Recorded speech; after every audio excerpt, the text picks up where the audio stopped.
No ar, Jornal da CUT. Olá Brasil, eu sou o André Acarini. O Jornal da CUT começa agora. Hoje destaca a diplomação do presidente eleito Luiz Inácio Lula da Silva, ocorrida nesta segunda-feira, às 14h em Brasília.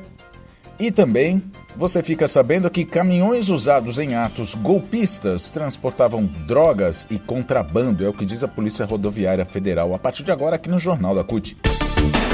Rádio CUT. Aqui, a classe trabalhadora tem voz. Acesse pelo site www.cut.org.br.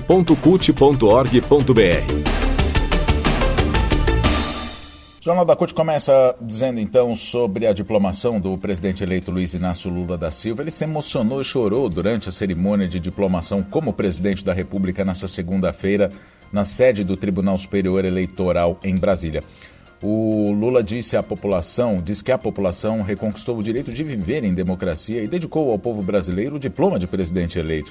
Citou Deus e disse que fará todos os esforços para cumprir com o compromisso de fazer o Brasil um país mais desenvolvido e mais justo.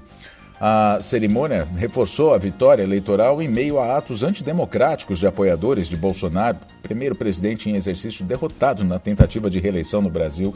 Com a diplomação, a Justiça Eleitoral atesta que o candidato foi efetivamente eleito pelo povo e, por isso, está apto a tomar posse no cargo. Lula já é considerado presidente, mas o candidato perdedor Jair Bolsonaro continua como presidente até o dia 31 de dezembro. Os diplomas do presidente eleito e do vice-presidente eleito Geraldo Alckmin, que é do PSD, são assinados e entregues pelo presidente do TSE, o ministro Alexandre de Moraes, que também abriu a sessão solene, aliás, né? Autoridades do Judiciário, do Executivo e do Legislativo fizeram parte da mesa oficial da solenidade. Muitos ministros e ex-ministros do STF estavam na plateia. Na primeira fila da plateia estava a ex-presidente Dilma Rousseff, também muito aplaudida nas duas vezes em que Lula citou seu nome, e o ex-presidente José Sarney.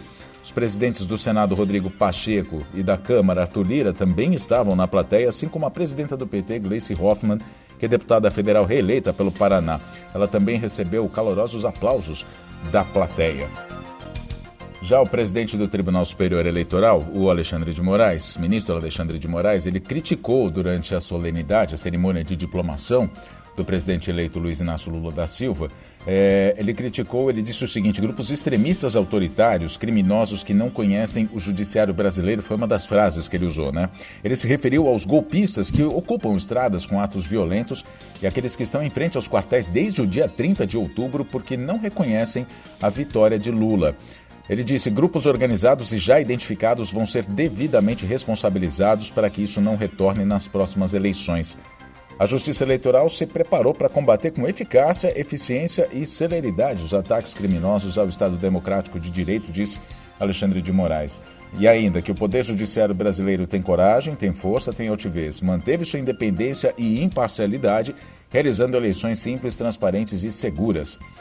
Alexandre de Moraes ainda disse uma outra frase: essa diplomação consiste no reconhecimento da lisura do pleito eleitoral e da legitimidade política conferida soberanamente pela maioria do povo por meio do voto direto e secreto. E fez questão de dizer que Lula foi eleito por mais de 60 milhões de votos e que será, a partir do dia 1º de janeiro de 2023, o presidente de 215.461.715 brasileiras e brasileiros, todos com fé e esperança para que, em um futuro breve, possamos extirpar a fome e o desemprego que assolam milhões de brasileiros, substituindo-os por saúde de qualidade, educação de excelência e habitação digna. Moraes ainda disse que a diplomação tem um duplo significado, porque, além de reconhecer a regularidade e a legitimidade da vitória da chapa Lula-Alckmin, atesta a vitória plena e incontestável, ele disse, da democracia e do Estado de Direito contra os ataques antidemocráticos, contra a desinformação, contra o discurso de ódio que é proferido por diversos grupos organizados que já identificados. E ele ainda reforçou que serão integralmente responsabilizados. Notícias. E já que a gente está falando sobre os atos criminosos, os atos golpistas, né, a gente fala sobre uma operação da Polícia Rodoviária Federal que acabou enviando ao Supremo Tribunal Federal um relatório apontando que caminhões utilizados nos bloqueios antidemocráticos realizados por bolsonaristas, bloqueios ilegais inclusive, que não aceitam a vitória de Lula nas eleições de outubro, já estiveram envolvidos em crimes como o tráfico de drogas, contrabando e crime ambiental. De acordo com reportagem do jornal Folha de São Paulo, a ligação dos veículos com os crimes listados foi possível a partir do levantamento das placas dos veículos que participaram de um comboio organizado por manifestantes em Cuiabá, no Mato Grosso, no dia 5 de novembro. Na última quarta-feira, dia 7, o ministro Alexandre de Moraes aplicou uma multa de R$100 mil aos proprietários dos veículos utilizados nos atos golpistas que foram identificados pelas autoridades do Mato Grosso, além de proibir a circulação e determinar o bloqueio de documentos desses veículos.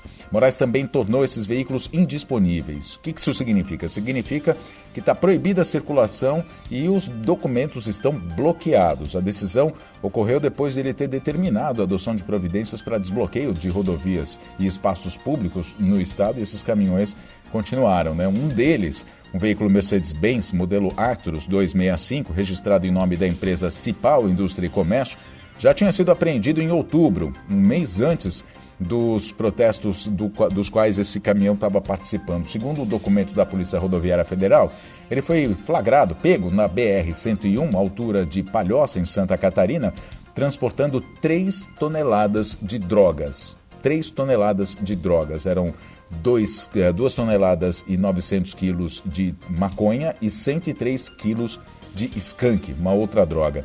O motorista foi preso, foi conduzido junto com o veículo para a Polícia Federal em Florianópolis. Ele e um outro homem que fazia parte do comboio relataram que ganhariam R$100 mil pelo serviço. A polícia registrou 8 veículos da Cipal Indústria e Comércio participando de atos antidemocráticos. No dia 17 de novembro, o ministro Alexandre de Moraes mandou bloquear a conta bancária da empresa.